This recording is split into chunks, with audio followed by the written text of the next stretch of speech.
Olá, pessoal. A gente vai começar a estudar hoje o período populista democrático brasileiro. Que período é esse? Foi período pós a Era Vargas, onde a eleição voltou a ser direta e as pessoas escolhiam o presidente. Tá? Como a gente viu na última aula, Vargas não pôde ser mais candidato a presidente. Quem foi eleito? O presidente Eurico Gaspar Dutra, tá? Que foi o 16º presidente do Brasil. Pouco se destacou, né, na história. Vamos ver lá as coisas que ele fez. Usando a máquina do Estado, Dutra atingiu 50% dos votos válidos nas eleições, né, que foi apoiado por Getúlio. Aí fez a Constituição de 1946, que tinha como principal meta caça aos comunistas. Tá? Como ele era militar, caças aos comunistas. Criou o plano SALT, as iniciais de saúde, alimentação, transporte e energia, justamente para desenvolver o país. Tá? Fez reservas de mercados, gasto com a liberação das importações de produtos voltados às altas elites, às classes altas. Né?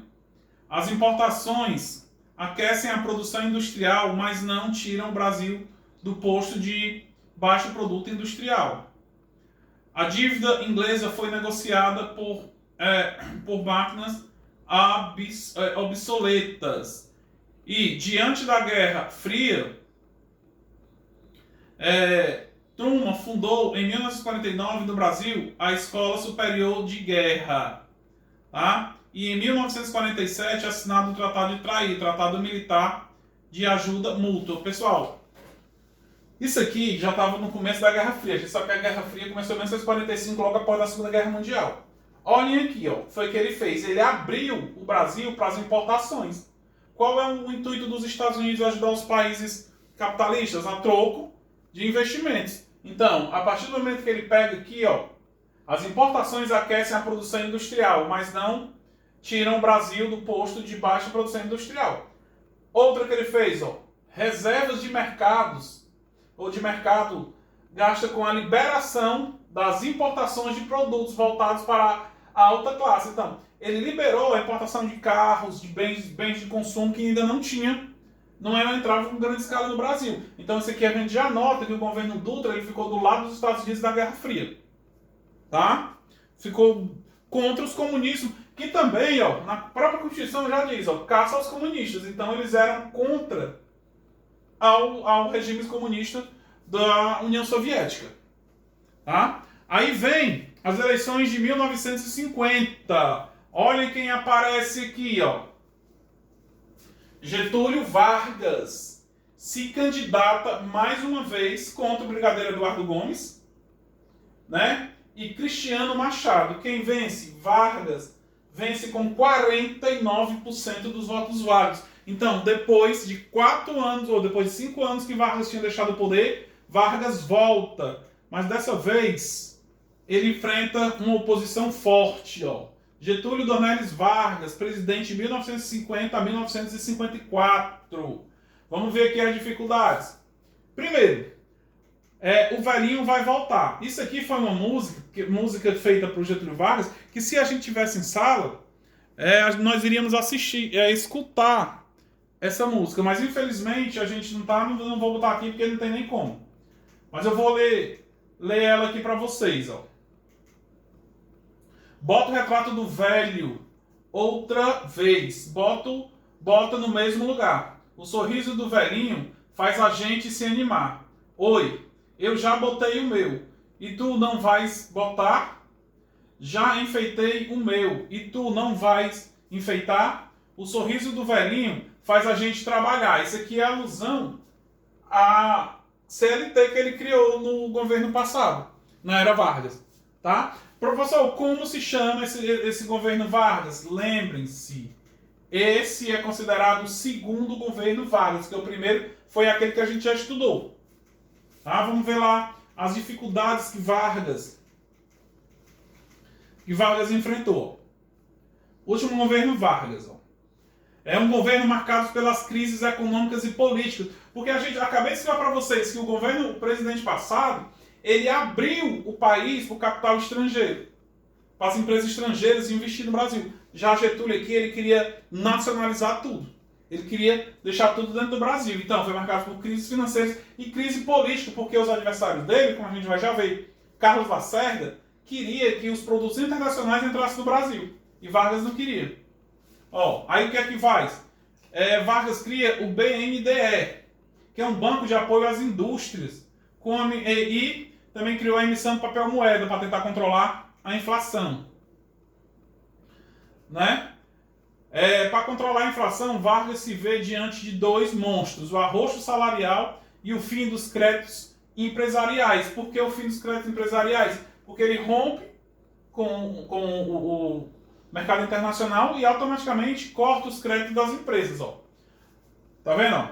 Os norte-americanos, diante do posicionamento de Vargas nacionalista, como acabei de dizer, fecha a torneira dos empréstimos. Então, a partir do momento que Vargas desfaz o que Dutra fez, os norte-americanos eles fecham. Então ninguém vai emprestar dinheiro a vocês não. Aí não emprestam mais dinheiro. Tá? Em 1956, os operários, através dos sindicatos ativos, fazem uma passeata em São Paulo. Em 53, os operários, através dos sindicatos ativos, fazem em São Paulo a greve dos 300 mil. Outra coisa que Vargas enfrentou. Mas tem mais, Aí, buscando o apoio das massas, como ele fez no primeiro governo, que ele criou as leis trabalhistas para trazer o povo para o lado dele. Olha o que é que ele faz dessa vez. Para buscar o apoio das massas trabalhistas, Vargas e Jango lançam uma proposta do aumento de 100% do salário mínimo. Já pensou o salário mínimo aumentar 100%? Esse Jango, a gente vai estudar sobre ele, foi o presidente que os militares tomaram o poder. Tá? Então, eles tentam aprovar esse aumento, mas a oposição não aceita, como eu vou falar para vocês. A oposição estava dividida entre a UDN, defendia o liberalismo econômico, o PSD, o PDT e os comunistas, que apoiavam o nacionalismo. O que é que acontece? A oposição da UDN era liberalista, era integrista, e queria entregar o Brasil internacional. Por isso que eles eram oposição a Vargas. Tá aí, a UDN quer entregar o Brasil ao capital Yankee. Quem são os Yankees? É um apelido dos norte-americanos, dos Estados Unidos. Então, a UDN, que era oposição a Vargas, queria entregar o Brasil ao capital Yankee, dos Estados Unidos. Vargas ganha um apoio popular com o discurso nacionalista. Então, Vargas começa a incentivar as pessoas a serem nacionalistas, a ter orgulho do seu país. Tá? Então, as massas começam. Aí, uma campanha nacionalista, porque até então não existia a Petrobras. Quem explorava o petróleo brasileiro eram empresas de fora. Para quebrar a crista da oposição, Vargas cria em 1950, cria a campanha O Petróleo é Nosso, que desembocou em 1953 a criação da Petrobras. A partir daqui, a extração do petróleo do Brasil ia ser a responsabilidade de uma empresa pública. Lembre-se que ele criou a Companhia Vale do Rio Doce, criou a Companhia Siderúrgica, a Hidrelétrica São Francisco, a Companhia de São Francisco. Então, tudo isso eram empresas nacionais. E ele também, para sustentar o petróleo, criou a Petrobras. Tá? Aí vem, nada mais, nada menos que quem fazia oposição a Getúlio Vargas. Esse é Carlos Lacerda, que a gente vai já ver muito sobre ele. Esse aqui é o Roberto Marinho, dono da TV Globo.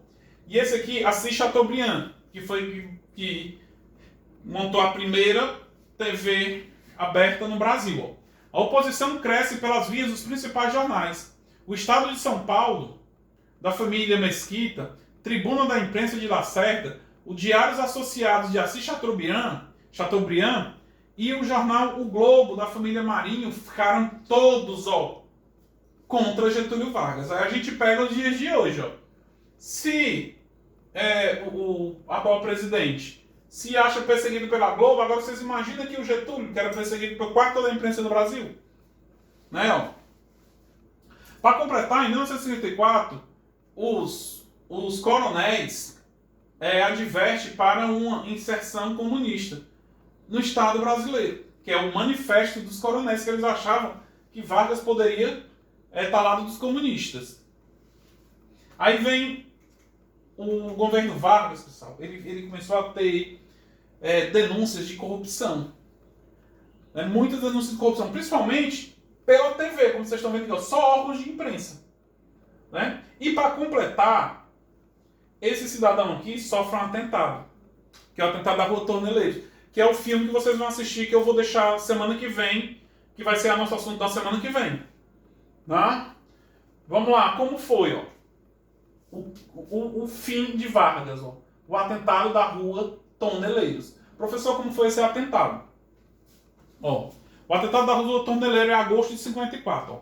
Lacerda, que era um dos principais opositores de Vargas, iniciou sua campanha a deputado federal. Quem é Lacerda? Esse cidadão, dono da tribuna da imprensa. Esse cidadão aí, ó. Como havia sido ameaçado de morte algumas vezes, um grupo de simpatizantes oficiais da aeronáutica dedicaram-se ou decidiram servir de segurança durante seus comícios.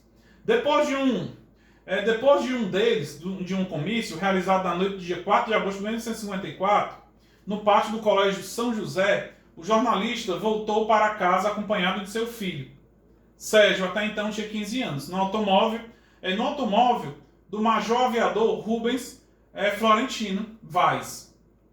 Ao chegar na Rua Torneleiro, os três saíram do carro e ao se despedirem, uma pessoa surgiu das sombras e disparou vários tiros. O major, desarmado, tentou se defender, mas foi atingido mortalmente com um tiro no peito. Enquanto isso, Lacerda levou seu filho para a garagem do prédio e voltou disparando contra o agressor. Tá? Que fugiu num táxi. Um guarda municipal que estava nas proximidades, Sálvio Romeiro, ouve os disparos e verifica que está acontecendo. Também é atingido por um tiro, conseguindo, porém, anotar a placa do veículo fugitivo. Então, pessoal, esse atentado aqui foi a gota d'água. Adivinha, caiu a culpa em cima de quem? Quem mandou matar Lacerda? Que era o principal opositor do presidente, Getúlio Vargas. Essa imprensa toda acusou, principalmente ele, acusou Getúlio de ser mandante do atentado da Rua Torneleiros. Aí o que é que acontece? Vargas diz a seguinte frase, ó: o tiro foi no Lacerda, mas fui eu quem recebeu a bala pelas costas. Aí, como tinha matado um oficial da aeronáutica, as investigações caíram em cima, investigado pelos oficiais da aeronáutica. Quem foi descoberto, quem mandou o atentado? O autor do atentado seria Gregório Fortunato Anjo Negro, que é esse cidadão que está aqui do lado do Vargas, ó, esse moreno aqui. Esse era chefe da guarda pessoal de Vargas. Ele foi o acusado de ter tentado matar o Carlos Lacerda. E quando o presidente viu que o chefe da guarda pessoal dele era o culpado, Vargas disse a frase, outra frase: estou no mar de lamas. Então Vargas é pressionado tanto pelos militares da aeronáutica, como até mesmo seu vice-presidente, começaram a pressionar Vargas para ele entregar o poder. E ele disse do Palácio do Catete, que o Palácio do Catete era a sede do governo federal, que na época era no Rio de Janeiro, não era em Brasília. Brasília não existia. Ele disse assim: daqui eu só saio morto. E o que é que acontece? As pressões aumentaram vindo de todas as partes. Ó. Vou voltar aqui.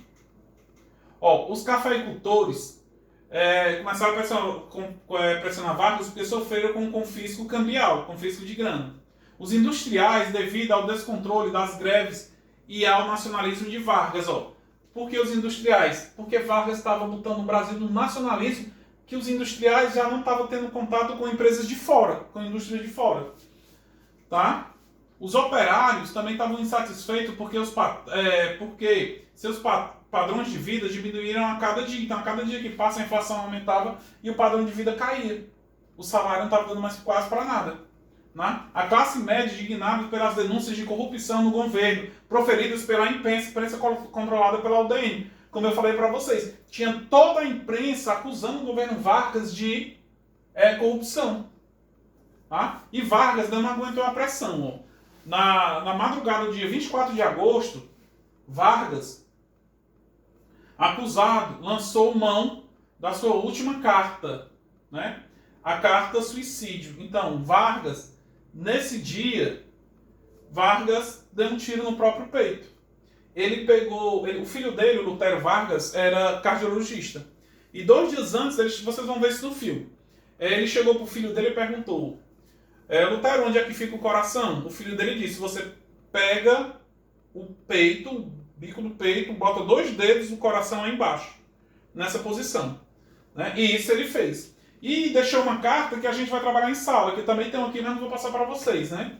Que na carta dizia, ó, sua última carta ao povo, Vargas se posicionou como defensor do povo e vítima das tramas internacionais e dos entreguistas nacionalistas, que era o povo da UDN que queria entregar o Brasil aos norte-americanos.